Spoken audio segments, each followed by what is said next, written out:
Halo sahabat, ketemu lagi sama Opa. Kali ini Opa akan mengulas serial drakor dengan genre komedi action terbaru 2022. Cafe Minamdang. Adegan dimulai dengan seorang pemuda tampan yang masuk ke dalam hotel bintang bernama MK Hotel. Ia disambut dengan hormat oleh karyawan, dan masuk ke ruangan direktur utama. Di ruangan lain tengah diadakan wawancara untuk karyawan baru di hotel tersebut. Seorang wanita yang merupakan direktur utama MK Hotel bernama Lee Min Kyung memimpin wawancara itu dengan didampingi oleh direktur lainnya. Rupanya pemuda tadi sedang mengamati proses wawancara di ruangan direktur utama. Melalui layar televisi dan alat pendengar dia dan Lee Min Kyung terhubung secara digital. Selama proses wawancara berlangsung, pemuda itu menilai bagaimana kepribadian calon karyawan. Ia seolah tahu persis mengenai orang-orang yang diwawancara tersebut, dan apa yang mereka sembunyikan. Ketika dia menemukan sesuatu dia langsung memberitahu Lee Min Kyung apa yang dia temukan. Dan pada saat giliran seorang pria asing bernama Steve, pemuda itu seperti merasakan sesuatu yang aneh dan tak bisa menilainya dari layar, ia pun langsung merangsek ke ruangan wawancara. Sempat ditolak oleh Ko Ju-won, salah satu direktur pewawancara, Lee Min Kyung menjelaskan bahwa pemuda itu adalah tamunya. Pemuda itu berdiri di depan Steve, dia memainkan kerincingan dan kipasnya. Lalu sambil menari dan mengucapkan mantra, beberapa orang heran melihatnya. Pemuda itu pun beralih menuju Ko De-on dan mengatakan bahwa kau harus dipecat kepada Ko Ju-won yang tadi menolak kedatangan pemuda itu.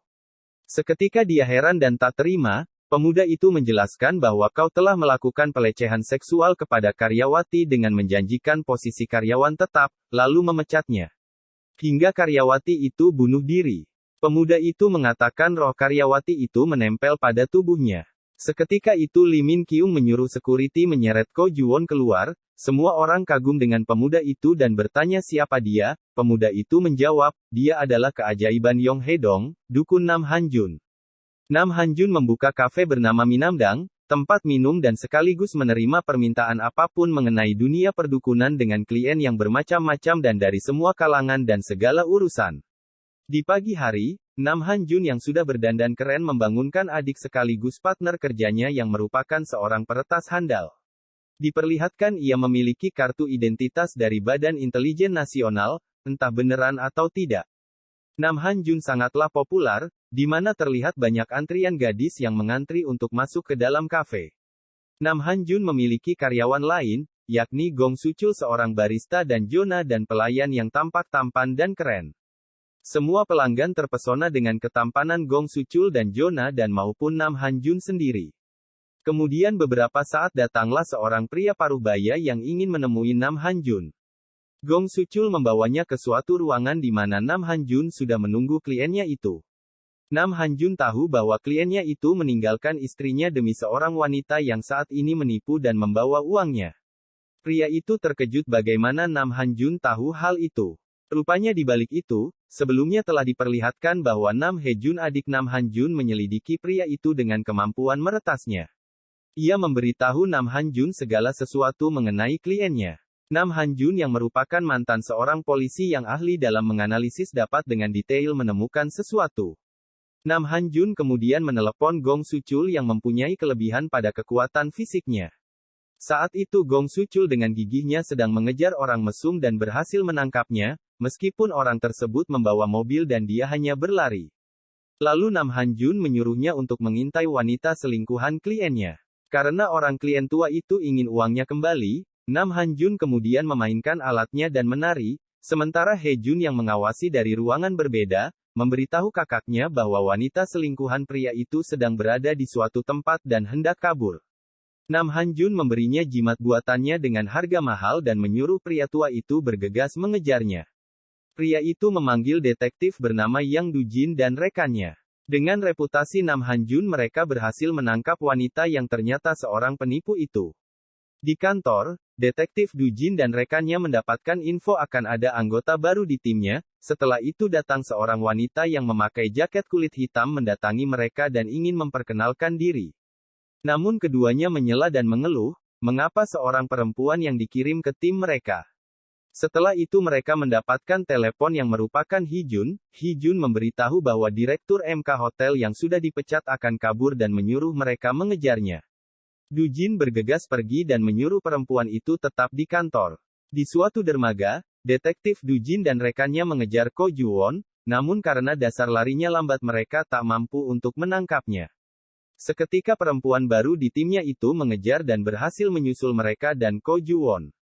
Namun saat akan hendak menangkapnya, tiba-tiba datang sebuah mobil hitam yang akan menjemput Ko Ju-won.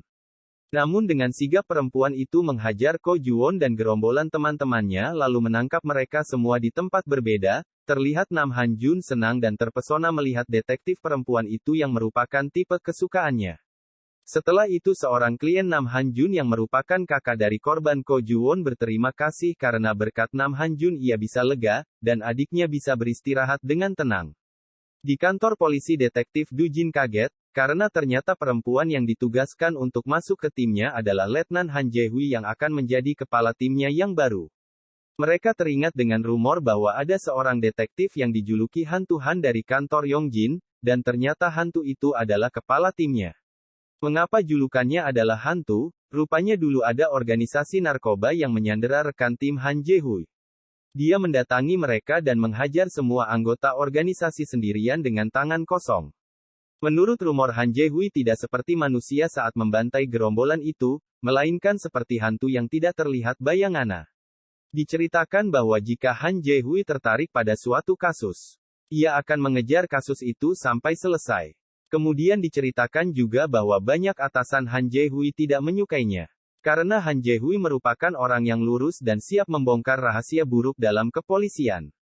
Namun karena reputasinya di hadapan publik bagus, mau tak mau mereka menaikkan jabatan Han Jae-hui dan menjadikannya kepala tim di Divisi 7.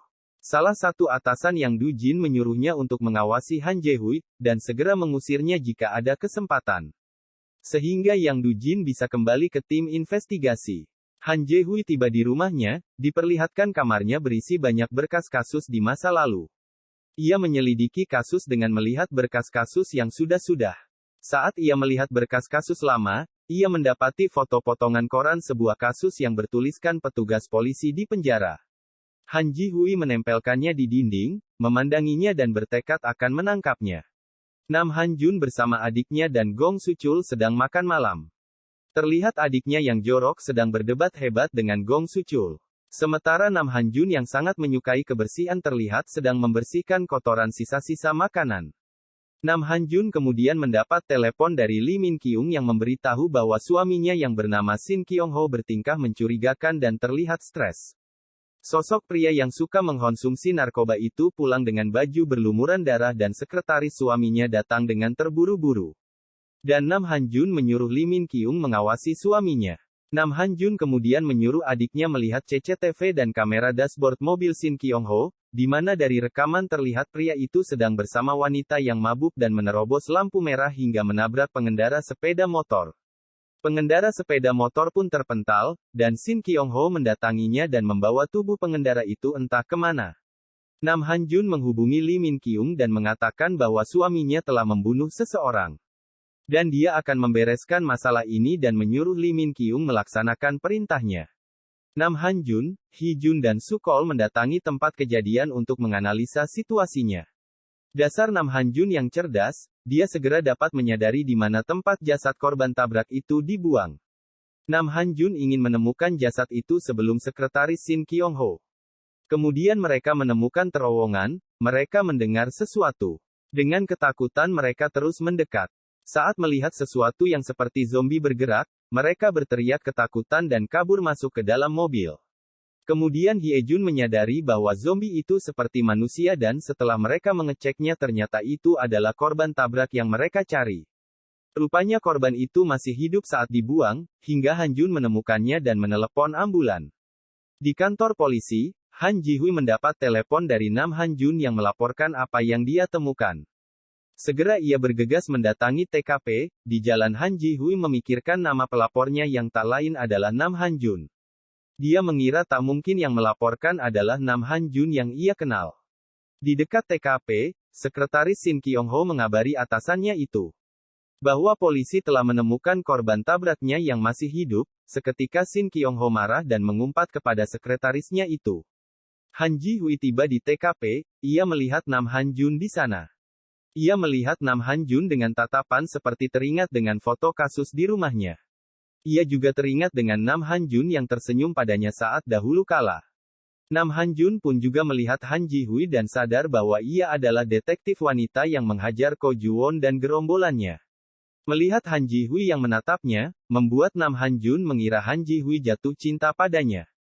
Han Ji-hui terdiam sementara, lalu mendatangi Nam Han-jun dan Sukol. Han Ji-hui memperkenalkan dirinya dan menanyai mereka. Dia bertanya mengapa Nam Han-jun dan Sukol tahu kasus ini padahal tak melihatnya. Dengan bangga Gong Sukol memperkenalkan bahwa Nam Han-jun adalah dukun terkenal dan dia juga suka membantu kasus kriminal, lantas Gong Sukol memberikan kartu nama dukun Nam Han-jun. Saat rapat dengan anggotanya, Han Ji-hui meminta timnya untuk menyelidiki kasus tabrak lari ini, yang merupakan percobaan pembunuhan. Meski timnya tak setuju, mau tak mau mereka menurut dengan Han Ji-hui. Di malam hari, seseorang bertudung hitam terlihat mengawasi kafe milik Nam Han-jun. Di dalam rumah sekaligus kafe, Nam Han-jun masih dengan pedenya mengira Han Ji-hui menyelidiki kasus ini karena ingin dekat dengannya. Jonathan yang sedang membuang sampah pun menyadari bahwa kantung sampah sebelumnya telah hilang. Dan ia menyangka bahwa itu adalah ulah si penggemar gila, ia memberitahu Nam Han-jun dan yang lainnya. Di tempat lain, rupanya seseorang bertudung hitam itu adalah Han Ji-hui, yang dianggap penggemar gila oleh Jonathan. Han Ji-hui sedang membongkar kantung sampah dan mencari sesuatu yang mencurigakannya. Dia mengira, mereka pasti menyembunyikan sesuatu. Di situ Han Ji-hui menemukan perangkat elektronik pada benda-benda milik Nam Han-jun. Nam Han-jun dan yang lainnya keluar, mencari si penggemar gila. Nam Han-jun juga menyadari kotak posnya telah terbuka dan kosong. Rupanya Han Ji-hui juga mengambil surat-surat di kotak surat tersebut dan membacanya. Jonathan menemukan jejak si penggemar gila, seketika itu ia mengejarnya bersama yang lain. Han Ji-hui berlari kencang hingga masuk ke ujung jalan yang buntu. Namun dengan keahliannya, Han Ji-hui memanjat dan melompati rumah dan bangunan tersebut hingga sampai di atap. Melihat rambut Han Ji-hui yang terurai dan tertiup angina, mereka berteriak ketakutan dan kabur disangka hantu. Namun Nam Han-jun yang tertinggal melihat ke arah penggemar gila. Nam Han-jun bertanya-tanya, siapa dia? Nam Han-jun menyuruhnya untuk turun, Han Ji-hui menoleh sedikit ke arah Nam Han-jun.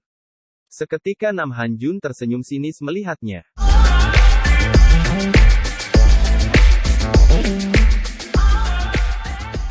Han Ji-hui hampir saja tertangkap kamera oleh Nam Han-jun. Namun dia berhasil memanfaatkan situasi yang ada di sekitarnya, sehingga Han Ji-hui dapat melemparkan sepatu pada Nam Han-jun. Dengan mudah dia bisa meloloskan diri. Han Ji-hui dan yang lainnya berusaha memecahkan kasus tabrak lari yang menurutnya itu bukanlah sekedar tabrak lari biasa. Dia bersama polisi lainnya mencari tahu mobil-mobil yang melintas di daerah tersebut melalui CCTV, tak lama kemudian dia menemukan orang tersebut yaitu Shin Kyung-ho. Tapi polisi sudah tak asing dengan orang itu, bukan kali pertama dia melakukan kejahatan sebelumnya. Dia dikenal sebagai seorang pembunuh, tapi dibebaskan begitu saja karena dia adalah seorang konglomerat. Dia bisa dengan mudah memanipulasi kejahatannya dengan menyuap para polisi korup. Di tempat lain, dukun Nam Han-jun mendatangi Shin Kyung-ho untuk membantunya dalam masalah tersebut. Nam Han-jun mulai melakukan ritualnya guna menarik perhatian agar mereka itu mempercayai ucapannya. Seperti biasa, dengan kemampuan analisanya, Nam Han-jun sudah mengetahui dan menghafalkan semua peristiwa kejahatan yang dilakukan oleh Shin Kyung-ho. Nam Han-jun seakan-akan ada di lokasi kejadian saat pembunuhan terjadi. Di mana Shin Kyung-ho telah membunuh selingkuhannya, besar kemungkinan dia akan segera ditangkap oleh polisi dengan banyaknya sidik jari yang menempel pada korban. Dengan prediksi yang diutarakan oleh dukun Nam Han-jun, Shin Kyung-ho sangatlah takjub, dia mengatakan bahwa tak ada satupun yang mengetahui peristiwa tersebut. Dan itu membuat Shin Kyung-ho mempercayai dan meminta bantuannya. Dengan syarat agar Shin Kyung-ho berhenti melakukan kejahatan yang akan merugikannya, Nam Han-jun mengatakan jika satu kesalahan lagi dilakukan, maka Nam Han-jun tidak akan bisa membantunya lagi. Shin Kyung-ho mengikuti instruksi Nam Han-jun untuk menyerahkan diri pada kepolisian, lalu sebagai dukun Nam Han-jun nantinya akan membebaskannya. Keesokan harinya, para polisi menangkap Shin Kyung-ho sebelum dia akan menyerahkan diri.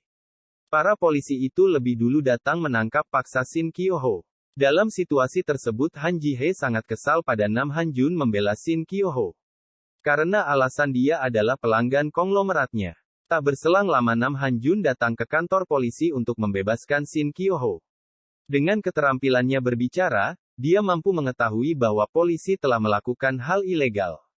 Polisi menangkap Shin Kyo-ho sebelum surat penangkapan dikeluarkan.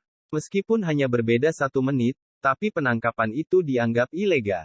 Sehingga dengan berat hati polisi harus segera membebaskan Shin Kyo-ho.